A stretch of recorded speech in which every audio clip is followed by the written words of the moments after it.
going to jump right to questions because we've got to be done at 3:28. So front row right, Dave Biddle, 24/7 Sports. Ryan, what are your plans with defensive coordinator? I know you're probably not going to make any grand proclamations right now, but what are your general plans with defensive coordinator? Yeah, I mean, as we head into this bowl time right now in recruiting is like crazy. So we're focused on that. We're focused on these guys. We're focused on the bowl game right now, and that's really where our focus is right now. With the transfer portal, not just guys leaving, I want to focus on guys that you might be bringing in, not specific names, obviously. What are some positions you're targeting? How many guys might you bring in? Just in generality, what can you speak about that? I mean, there's so many guys who are in the portal right now. It's mind-boggling, and I think everyone's just astonished by what's been going on, and certainly I'm one of them. But you have to take in the dynamics of your team into consideration, and so we're doing that, and we're not just going to be flippant about those decisions. And I think your team and the chemistry of your team is something that we have to really be on top of, because all it takes is a couple guys and now you can get yourself out of whack. Because when we recruit young men, we bring them in to develop them, and we talk to them about what it's going to be like when they get here and developing them into really good players. And bringing guys in can kind of upset that, and we don't really want to do that unless we need to. There's certain needs. We've done that before here, right? We had Justin come in, and that was the right thing at the right time. Jonah Jackson was the right thing at the right time. Trey Sermon was the right thing at the right time. And so I think we've been really smart about that. Noah Ruggles worked out well. So really, that's not something that we count on, but it's something that we'll use when we need to. And we're evaluating all those guys that are in the portal, even though there's a lot of them right now. And we'll just kind of see how things shake out here. Coach, what have the last few days been like for you guys in terms of dealing with the emotions of the frustrating end of the season, but also trying to quickly recognize the window of recruiting and rally guys to still want to be a part of this thing moving forward? Yeah, I think all of our guys have a lot of pride in themselves and a lot of pride in this team. And there's been a lot of hard work and a lot of progress that was made all year from when we started this thing. And so we want to finish this thing the right way. We have a really good opponent in Utah, great bowl in the Rose Bowl. And so we want to have a great month. And so we've kind of let them, get healthy. We had a lot of guys sick here the last couple of weeks. And so we're getting those guys healthy again. We worked out a little bit last week. We're going to do that again this week and then start our practice. And it's really in 3 phases. We're going to start on fundamentals, then we'll get into game planning, and then we'll get to the bowl site and we'll have game week there. And that's really what the focus is on right now. I think there's a lot of lessons that have been learned from the last game, and that'll obviously motivate us moving forward. But right now the focus is on this Rose Bowl and sending out the seniors in the right way. And I know everybody in the program wants to do that. Football playoff era, there's so much focus on being one of the top 4 teams and getting the playoff. I know that's your goal. At the same time, playing in the Rose Bowl is a big deal.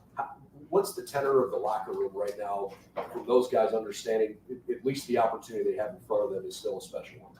Well, I think that's exactly what you said. I think the goal here is to win championships, and that's a goal that we have year in and year out. And we didn't reach that goal. However, we have an opportunity to go play in a very tradition-rich Rose Bowl, and that means a lot. And it's a New Year's Six bowl. And the 16th time, I believe, Ohio State's been in the Rose Bowl. So there's a lot of tradition that's led up to that. And I know that, our guys are going to want to play hard and win that game. Front row right, Joey Kaufman, Columbus Dispatch. Ryan, when Quinn told you guys that he was going to go into the portal last week, what was your reaction to that? Were you surprised? What were your just feelings on that? Well, I think he was in a very unique situation for sure. And we wish him nothing but the best of luck moving forward.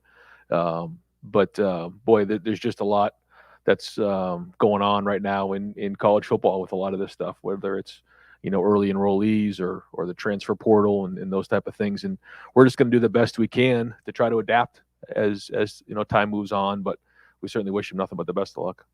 In a situation like that, do you preach patience? How do you communicate with a player who's in that situation, like Quinn? Well, you try to do the best you can up on the front end of explaining exactly what is going to happen, and then do the best you can of communicating and following through with it. And then, but things change, and you have to adapt. You've had 2 quarterbacks now in the last week. Do you have a set number of, I guess, scholarship guys you want to have on your roster for next year? Yeah, we always want to have either 3 or 4. That's always been the case, but it's not always that easy, as you remember. When Dwayne was here and when Justin was here, I mean, some of those years we had 2, sometimes 3, and a lot of guys want to play, and I get it. So again, we'll just try to do the best we can to forecast it, and we feel really good about the guys we have on our roster right now. Third row left, Dan Holt, 11 more. Ryan, you guys, we're pretty much dominated the line of scrimmage in the Michigan game. Does that force you to kind of reconsider your philosophy at all and put more of an emphasis on winning in the trenches? Well, I mean, our goal every game is to win the line of scrimmage, is to run the football and be physical and play great defense. So, we'll continue that. And I think this bowl practice we'll have an opportunity to get back out there and really emphasize pad level and hand placement. And but every time, certainly we go on the road, it's very important in this conference. But every time we play a game, the major focus is on running the football and stopping the run. Gaddis was on the radio last week. He said, "You guys are they're a finesse team. You're not a tough team." What do you think when you hear something like that? Yeah, I mean, I don't really think much about that at all. You mentioned you had a lot of players sick. Did that affect your game plan at all going into that Michigan game? No, I mean, it was real. But no one, it doesn't really matter. You got to overcome it, and it didn't affect the game plan at all. But it's just something you have to overcome. Front row right, Austin Ward, Letterman row. You guys just found out, officially 40 minutes ago where you're going, and everyone wants to look ahead and say, well, how motivated will Ohio State be for this game? Will they have a bunch of opt-outs? What is your sense of that as you just stand here right now? I know it's a long month. Well, yeah, it's a long month, but I think our guys are very, very competitive, and they take a lot of pride in who they are in this team, and so we're going to get right to work here this week and start grinding towards it, and work towards the game and play really good in the game. Again, I just think it has a lot to do with the pride that they have in this team and who they are. If you have situations like an opt-out, I know that's another one of the new sort of dynamics of the bowl era, playoff era. How would you want to handle that? Do you need to know early, get decisions? How will that work this month? Yeah, we'll deal with that on a individual basis, based on how it all shakes out. But right now, counting on everybody to play in the game. Front row left, Bill Landis, The Athletic. Ryan, I know you said you're focused on this bowl prep here, but the nature of the coaching business is such that I don't think you can probably stand pat and wait and focus on that if you're looking to bring in somebody new. So is it your intention to bring in a defensive coordinator from the outside, and how do you plan on handling that yourself as your team tries to get ready to play in the game? Yeah, like I said, we're gonna do the best we can. I mean, we're always going to be evaluating and seeing what's the best to move forward, and if there's any updates on that, I'll let you guys know. Have any? You said no players have indicated to you yet that they're going to not play in this game, correct? Right. Okay. And then another guy that went in the portal, Craig Young, we've talked about him a few times this year. It did seem like he was maybe poised for a role this year that never kind of materialized until very late. Just how do you think that was kind of managed with him? And I guess what the discussions, I guess, were with him about making that decision to leave the program? Yeah, I think Craig felt like he just wanted of an opportunity to play more, and so I think that's probably common with some of the guys who have decided across the country. I know at one point it was like 80 guys a day averaged in the portal, which is unbelievable. But I think he just wanted an opportunity to play more, and so again, wish him nothing but the best of luck. Certainly, we don't like to see guys leave, but understand that unfortunately this is becoming somewhat of the norm. And as coaches, it's kind of hard sometimes, but we're going to have to kind of adapt and move forward. Right next door, Stephen Means, Cleveland.com. Right. Obviously, there's a lot of player movement, but there's also a lot of coaching movement this year that kind of changes some things. When there's this much of coaching movement, how does that maybe change, or does it at all change, I guess, the recruiting philosophy and the way you guys approach things here? You kind of have to press the reset button a little bit as far as where you want to attack. In terms of recruiting? Yeah, I mean, We try to talk to our guys all the time about, to make sure you pick the school for the right reasons, and then there's a lot of guys out there whose coaches have moved around a little bit. And so maybe there's some of those guys that'll reconsider and consider other options. Maybe there's going to be more guys that don't sign on the early signing day. That might be part of it as well. And for the guys that we had been recruiting early on that maybe decided to go in another direction, those are the ones that you can kind of grab onto a little bit because you have a relationship prior. The ones that you don't have a relationship with, it's a little harder to kind of get that built up in a short period of time. However, we're going to kind of look at all those things. And when you can bring people in and you can do some home visits and things like we're back on the road doing again, you can make up time right there. Do you feel like if there are going to be changes, especially on the defensive side of the ball, do you feel like you need to have that in place with signing day, maybe around the corner, and there are some defensive guys who are still going to consider you guys? Well, I think, again, the guys that we're recruiting right now, they feel really strong about Ohio State. I think they feel like this is where they want to be, and for a lot of reasons. And so I feel really good about our class right now. We're still going to look at a few more guys and see if there's some guys we can add to it, and then kind of go from there. And then in January, I think that's more of the 2023 class, and that's where the focus goes there, is that we make that transition. Adam King, WBNS 10 TV. Coach, this is your first selection Sunday as a head coach, not seeing the name pop up on the screen. How much, you talk about the players, and how much does that kind of motivate you as a coach right now for next year? Well, I don't need any more motivation, but certainly disappointing not to see, ourselves in the top 4 like that. That's our goal as we head into every year. And so, yeah, it's been a tough week for us, but you can only feel sorry for yourself for so long. You got to move on. You got to get back to work, and that's what we're going to do. Compared to maybe other losses so far since you've been the head coach, how different was Saturday's loss? How much has it lingered? How has it kind of been around the league?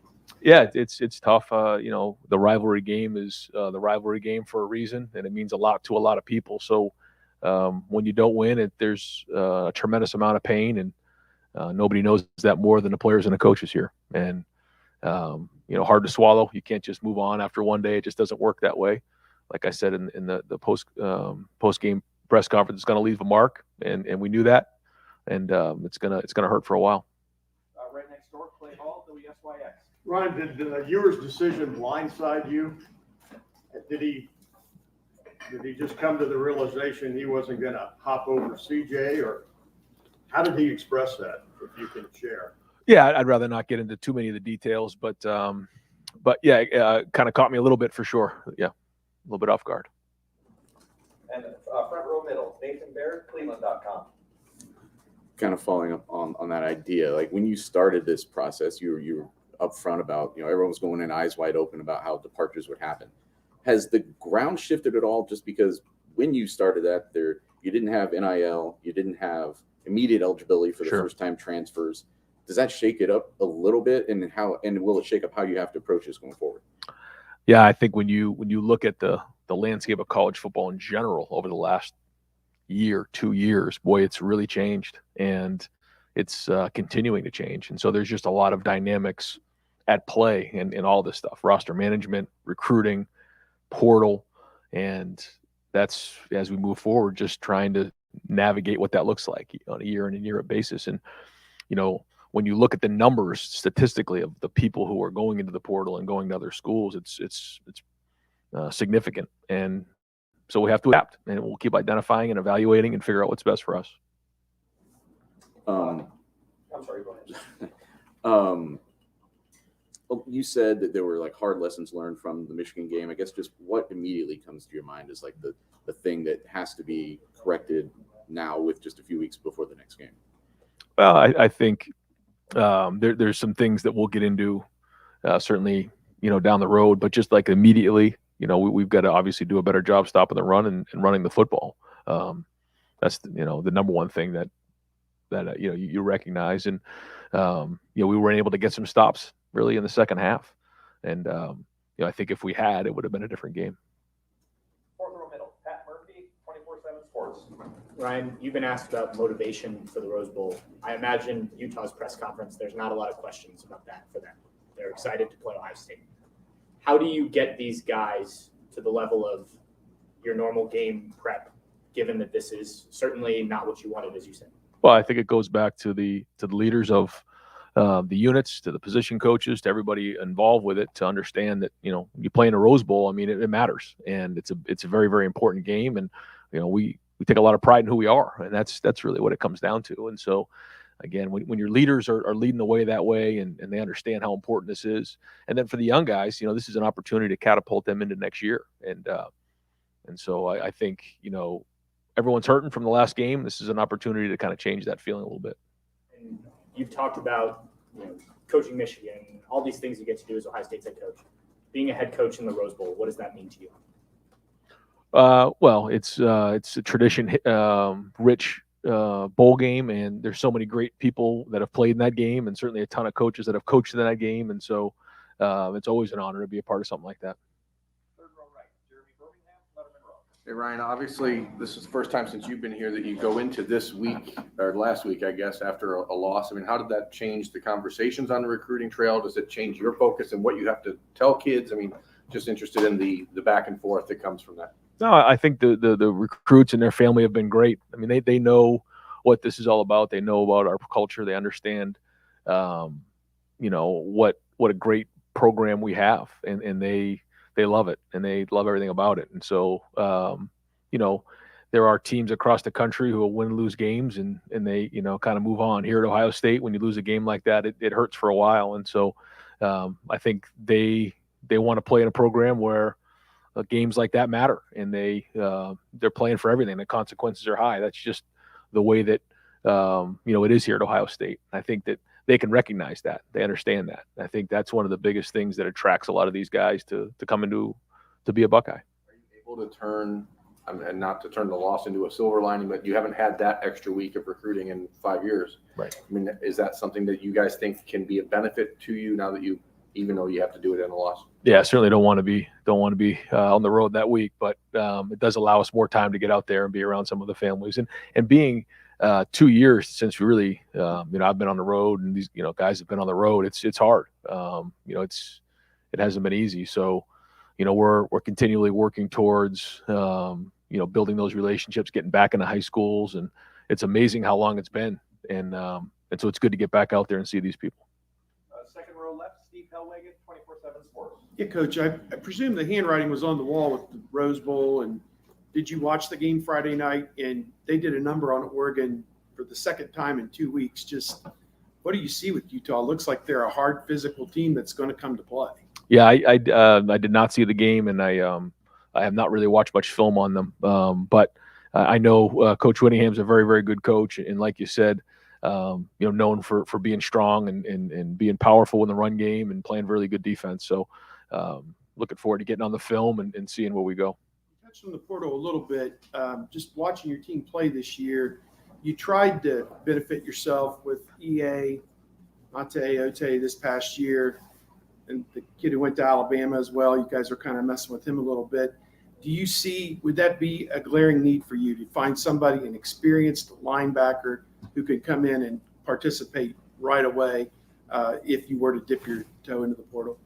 Well, I think we're looking at all those positions to figure out what would make sense. Is it to add a guy through recruiting in the high school, you know, process, or is it the portal? And we'll look at all those positions. You know, we were a little thin at linebacker at times this year, and be maybe a little bit thin moving forward. So we got to make sure we bolster up that room. But that's the thing at all positions you try to figure out. Is it, again, do you bring in a young high school guy that you want to develop, or do you bring in a portal guy who's maybe a little bit older? But there's a lot of things to consider, and that's what I was mentioning early, is just the dynamic of the room and, you know, the chemistry of the team. Middle back, Whitney Hardy, WCMH. Hey, Ryan. I mean, still an Ohio team in the playoff. And you talk about the change of the landscape of college football. What does it mean, what Luke Fickell has done at Cincinnati, and for them to get in, the goalposts just kept moving, and they kept reaching? What does it mean? Well, I think they've done a great job, and nothing but a tremendous amount of respect for what they've done, and congratulations to them. It's not easy to go that far undefeated, and to bring that week in and week out is tremendous, and wish them nothing but the best of luck in the playoff. You also mentioned some of the guys using these practices to look ahead to next year. How critical are some of these practices, not just getting ready for the Rose Bowl, but developing and doing those things that you guys haven't really gotten to do as much the last couple of years? Yeah, it's really important. And we just got off with a team meeting at 2:45. We just grabbed them on a Zoom call just real quickly to talk a little bit about the Rose Bowl and talk about how important these practices are going to be for a lot of reasons, to kind of rebite for some of the old guys to get ready to play in this game, but then also for the younger guys to continually develop. And so we're going to do a really, really good job over the next couple of weeks of digging into those practices and making sure every practice counts as we head into this game week. Second row middle, Bill Rabinowitz, Columbus Dispatch. Ryan, you deflected questions about what kind of changes you're going to make. Just in a general sense, do you foresee major changes or minor tweaks? How do you kind of view the level of changes you get to make? Yeah, I mean, I think that's part of the process year in and year out, is just looking to see what's right, and I don't think, you go into any type of situation, with a predetermined set of thoughts. You just kind of figure out on a year-to-year basis what's best to move forward. And so we're evaluating that. We'll continue to evaluate, but really what we want to do is, give these guys a great bowl experience as we head into this game. And you have to be aware of what's happened with coaching moves and coaching extensions and salaries. You do all right here, but you're probably in line for any kind of adjustment. Is there been any talk about that with you? Yeah, like I said, I'm obviously honored to be the head coach here, and I love it here. And really the focus has just been on this bowl, and this has been a tough week for us, for just across the board after that game. And so, we've just been trying to, get back on the road and recruit. And, this is a great place to be, and we have great kids. But I got to tell you, it was a tough week this week. And so we're kind of getting ourselves back up off the floor and getting back on the road recruiting. And it's going to be great to get back with these guys and get back to preparing for a game again. And that's really what matters. When you mentioned that guys have been sick for a couple of weeks, I know you don't want to make excuses. How much were you affected? Not just CJ, who said he was ill. How many guys were affected by illness that week? Yeah, I don't know. Again, it sounds like losers lament when something like that comes up. So it's not even really worth talking about. But it was significant in the game, but that doesn't really matter. Ryan, you mentioned several times about what a tough week it's been. What do you mean by that? Have you had lots of discussions with coaches and players and guys, just like you're usually getting ready for Big Ten Championship week? Is it personal that you've just been feeling that loss? Like what's it really been like? Yeah, I think it's all of the above. I just don't think that any of us have experienced this before. I know I haven't experienced it. I know, this school hasn't experienced, Buckeye Nation hasn't experienced this in a long time. And so it's hard. It's a hard pill to swallow. And so, we're going to have to obviously take accountability for everything that happened and move forward, but doesn't mean it's easy. When you have gone back and rewatched the Michigan game, Michigan's good. They showed that again last night.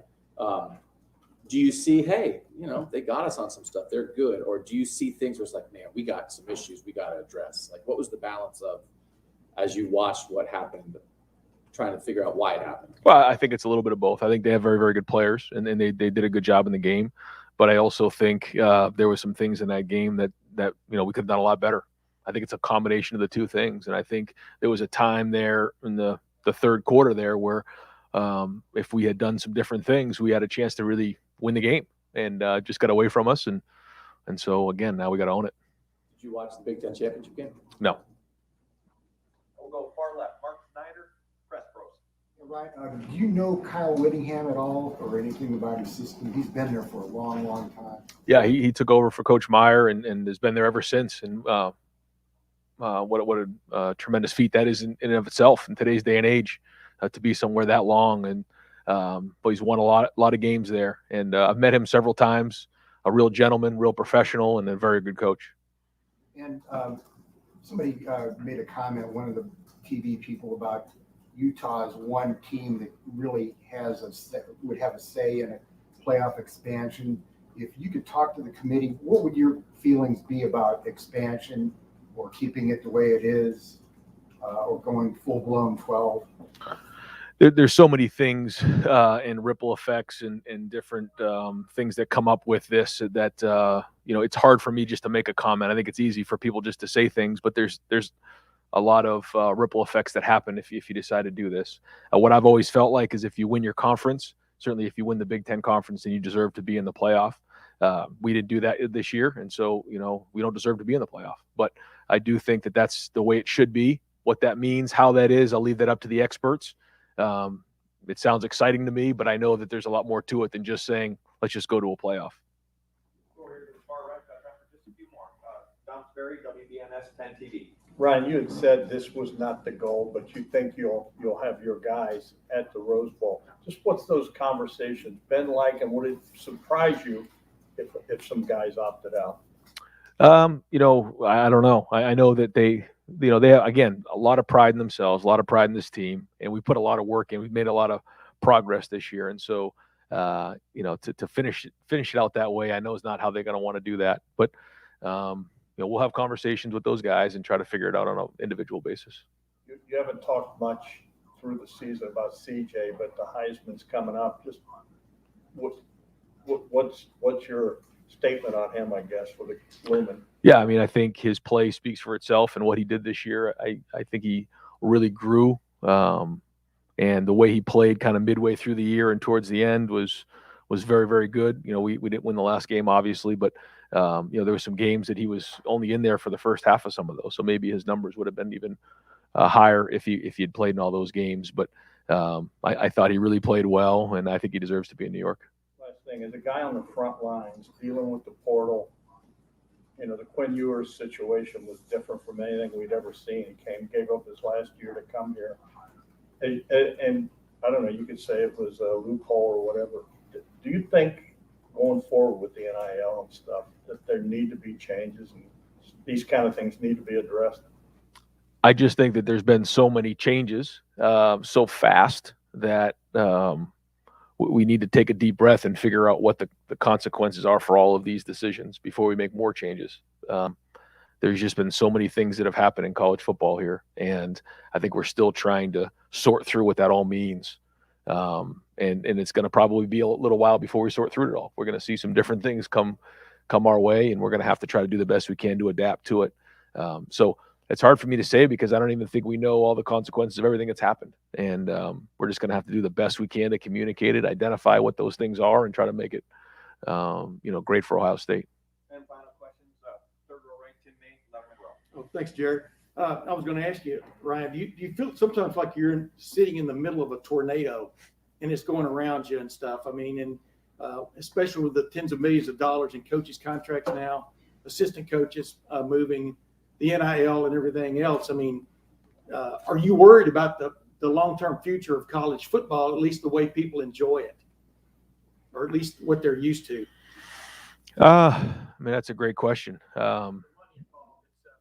Well, there's definitely a tornado going on, and I think we all see that right now, just in general. And where it goes here, I don't know. I think the easy thing to do is to just throw up your hands and say this is crazy, but the harder thing to do is just to continue to push forward and just try to figure out what's best for Ohio State moving forward. Whether it's the NIL or all the things that are going on, expansion. You just try to do everything you can to try to figure out what's the next best thing to do, and you just do that. But there's a lot of multitasking going on right now and a lot of thinking on your toes, and that's okay. And it's sometimes hard to project what's going to be next. What's the next thing that's coming, but you do the best you can with it.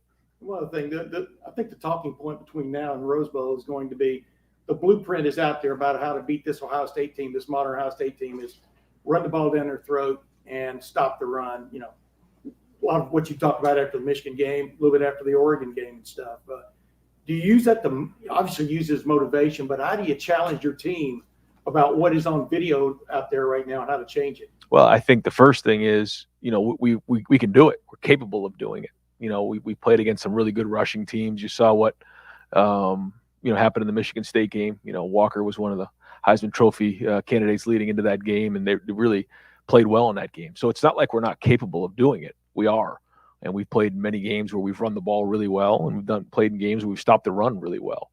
And so identifying why that happened in that game is what's critically important. And that'll be played around here for the next month pretty often and trying to figure out why that happened in that game. very Okay, much. thanks, guys. Thank you, Ryan. Folks, I gotta get on the call, but I'll be right back.